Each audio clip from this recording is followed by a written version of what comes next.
Ha Cem. Onadır. Kaysıdır. Çok biraz yükselsin ondan sonra çoktur.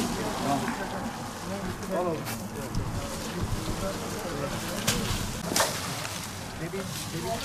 Ondan asıl burası üstüne.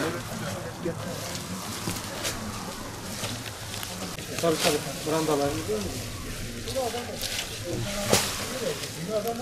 Bunlar hepsinden bir bahalı bir yere ekeriz.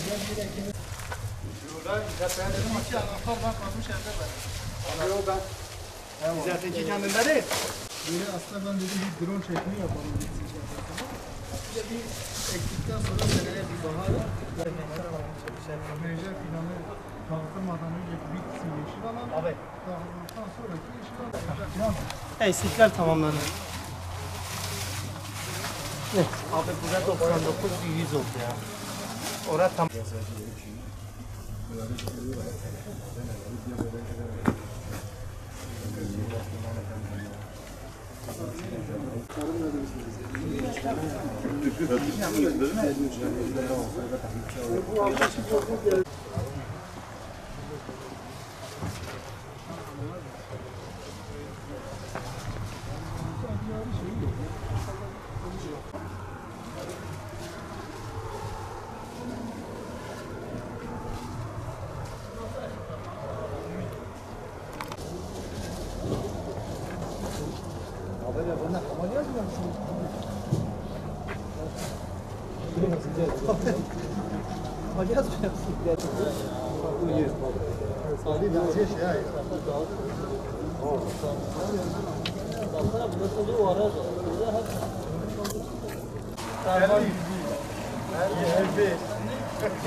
Ağaçlandırma kampanyasında biz doğa nefes alsın diye yaklaşık 1 milyon meyve ağacı Eren Holding tarafından bu bölgeye dikilmekte.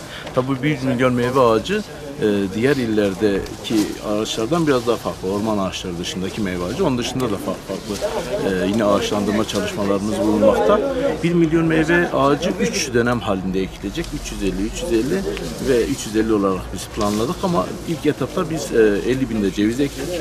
50 binle beraber birinci etapta 400 bin bir sayıya ulaşıyoruz. 400 bin meyve fidanı biz toprakla buluşturmuş oluyoruz.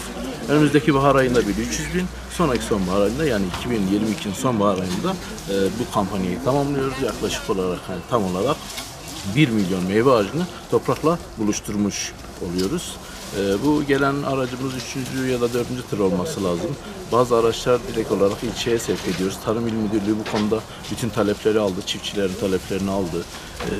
Bölgede ağaç ekmek isteyen muhtarların, köylülerin bütün talepleri oluşturuldu. Bu talepler doğrultusunda listelerimiz oluşturdu. Listeleri ilçelere gönderiyoruz. Orada Tarım İl Müdürlüğü ve Bitlis Eğitim ve Tanıtma Vakfı'nın gönüllüleri Eren Holding adına bu dağıtım işlemini gerçekleştireceklerdir. Tahmini dağıtım planımız 20 Kasım'a kadar sürecektir. Uygun hava şartları iyi giderse başarılı bir dağıtım yapmış olacağız.